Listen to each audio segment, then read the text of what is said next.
Olá, bom dia, muito bom dia. Hoje quinta-feira, né? E é a oportunidade que a gente tem de falar com o Senhor, de falar sobre o Senhor, falar sobre sua palavra, né? Seja bem-vindo.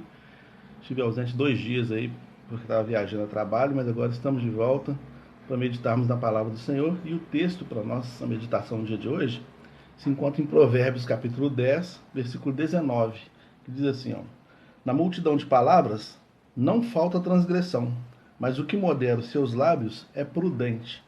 O texto então fala sobre prudência no falar, né?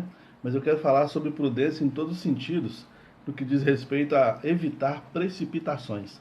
Gosto muito de assistir futebol, e eu estava assistindo um jogo do campeonato europeu há uns dias atrás, e no jogo aconteceu uma coisa totalmente inusitada. O que aconteceu foi o seguinte: o jogo estava 1-1, Real Madrid e Valência, 1-1. Quando chegou no final do jogo, já nos últimos segundos para terminar o jogo, teve uma situação na área do Valência e o goleiro defendeu, espalmou a bola, aí o atacante do Real Madrid pegou a bola, cruzou, e na hora que ele cruzou, o atacante do Real cabeceou a bola e fez o gol. Só que enquanto a bola estava viajando no alto, deu a hora de terminar o jogo, terminou o tempo, né? O juiz apitou e terminou o jogo. Ele terminou o jogo com a bola no alto, sendo cruzado na pequena área. O rapaz cabeceou a bola, fez o gol e o gol não valeu e deu uma confusão. E foi uma coisa assim muito inusitada porque ninguém nunca viu isso. Você poderia ter terminado o jogo, na hora que o goleiro espalmou a bola e a bola foi mais para o meio do campo, ele poderia ter terminado o jogo ali. Mas ele terminou o jogo dentro da pequena área, numa situação de gol. Foi uma decisão precipitada desse juiz que acabou trazendo um problema, entre aspas, para o campeonato, no sentido de que o Real poderia ter ganhado aquele jogo, mas não ganhou, né? O Bellingham cabeceou, fez o gol e não valeu. E na vida a gente costuma tomar também decisões precipitadas, né? Costuma fazer coisas de forma precipitada porque a gente não espera o próximo momento. Às vezes você só tem que esperar um segundo, no caso dele, né? Às vezes você tem que esperar só um minuto, às vezes você tem que esperar 2 horas, às vezes você tem que esperar um dia inteiro ou uma semana e esperar. E hoje essa palavra esperar está muito fora de moda, né? A gente quer tudo hoje para a tempo e a hora, né?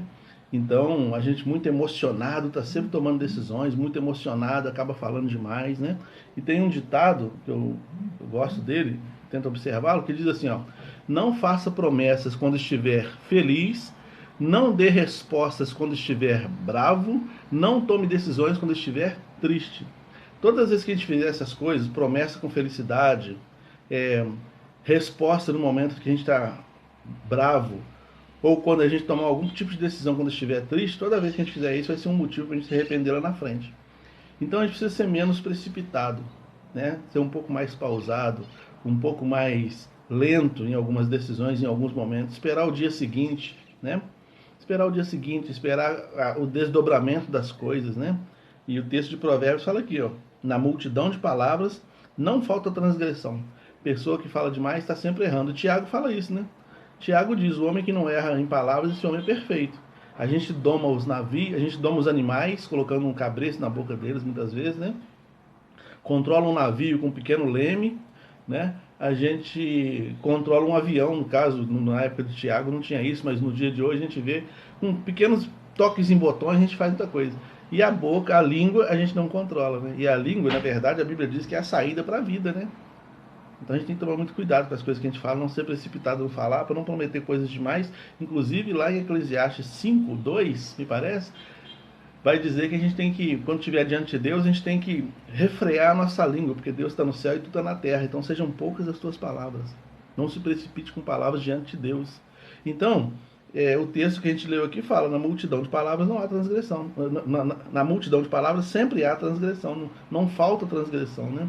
Então a gente está sempre errando quando a gente fala demais. A gente se precipita no julgamento, a gente vê uma coisa e já quer tirar uma conclusão sobre aquilo. Não, foi assim, assim, assim.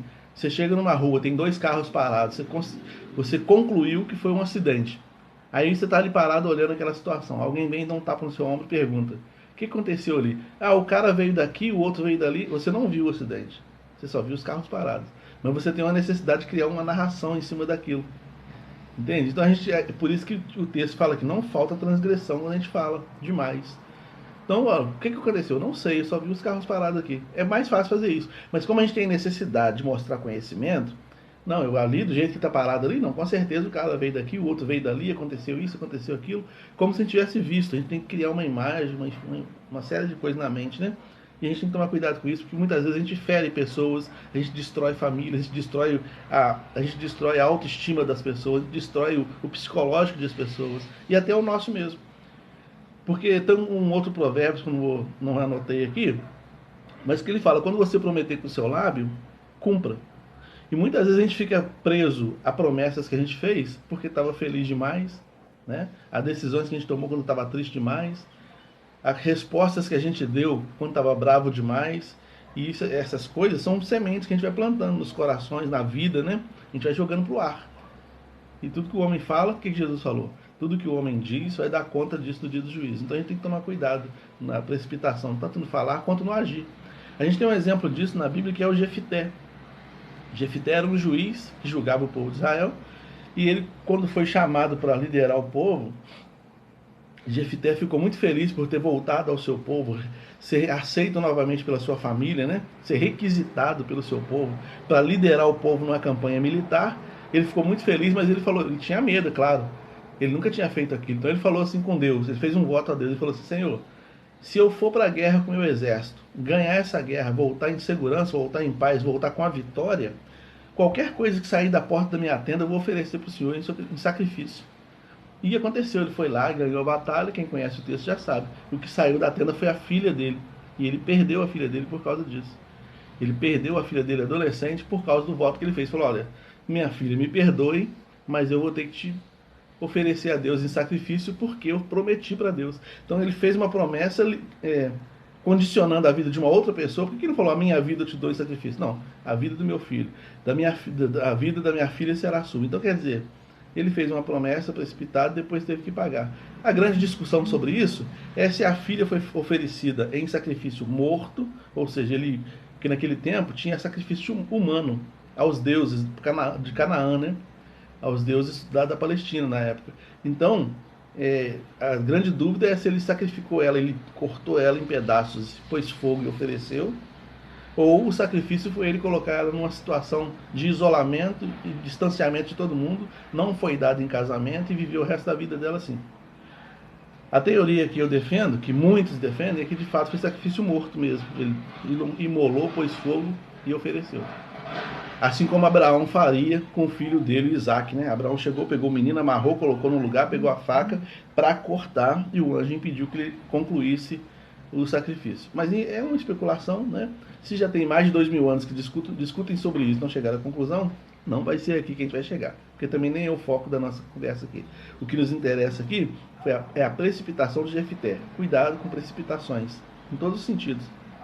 Cuidado, às vezes você está irritado com o seu marido, você fala: eu vou acabar com esse casamento hoje. Aí você fala um montão de coisas que depois não tem como voltar atrás. Você toma um montão de decisões, não tem como voltar. Toma uma água, dá uma volta, conversa com pessoas, assiste um filme, joga um videogame, se é o caso, faz qualquer coisa antes de você falar qualquer coisa.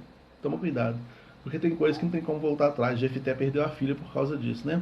Então, o que você prometeu, cumpra. Então, cuidado pelas multidões de palavras, para não ter muita transgressão no meio delas, né? Aí ele fala, a segunda parte do versículo 19, fala: mas o que modera seus lábios é prudente. Tiago também fala isso. Tiago fala que o homem que controla sua língua é sábio. Tem muita sabedoria naquele que consegue ouvir mais e falar menos, filtrar para depois falar. Tem muita sabedoria em gente que faz isso. Então, é prudente, né? E, como diria o cantor, canja de galinha, dinheiro, prudência não fazem mal a ninguém, né?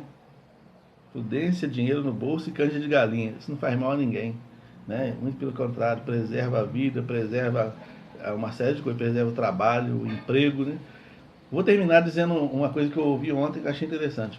Um rapaz achou que ele pegou um bilhete, jogou na loto, ele pegou o jogo, conferiu e deu os números. Ele não jogou, ele fez os números e conferiu e deu o jogo, e deu os números todos. Na hora que ele viu que tinha dado tudo, ele começou a xingar o patrão, saiu chutando tudo no no escritório, amassou o armário, aquele negócio todo, blá, blá, blá. Ficou todo feliz, mas o rapaz que ele tinha pedido para ir fazer o jogo estava triste, não estava feliz com ele. Ele falou assim, cara, fica feliz comigo. Ele falou, sinto muito, mas eu não fiz o jogo. Quer dizer, ele estava com o jogo pronto, era todos os números que ele jogou, eram os mesmos números que tinha andado, ele de fato ganhou, mas ele só não ganhou porque o rapaz não fez o jogo para ele. Então ele já tinha xingado o patrão, ele já tinha amassado o armário, ele já tinha chutado o lixo para todo lado, ele já tinha feito uma bagunça no escritório. E agora, como é que ele vai explicar isso pro patrão? Então, cuidado com a euforia, cuidado com a tristeza demais, com a raiva demais, com as palavras demais, cuidado com tudo isso, porque tudo isso tem retorno, né? E a gente às vezes não consegue dar conta da consequência, né? Dessas coisas. Não caia em descrédito. Às vezes a gente cai no descrédito porque a gente promete coisas que a gente não vai cumprir, mas é porque a gente está eufórico, está feliz, aí promete e depois cai no descrédito, né? E nem caia em maldição, como diz lá em Eclesiastes, né? Se você falar demais diante de Deus, você pode cair em maldição, porque Deus vai te pedir conta dessas palavras.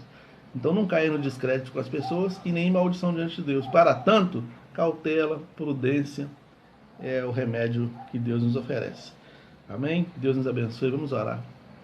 Senhor, aplica a tua palavra aos nossos corações, que de fato o teu Espírito Santo seja um guarda nos nossos lábios para nos ajudar a falar com prudência, como diz a tua palavra, em nome de Jesus. Amém. Deus te abençoe, Cláudia, Zé Antônio, meu sogro, Flávia, todo mundo aí, Deus abençoe. A gente se encontra amanhã, se Deus assim permitir.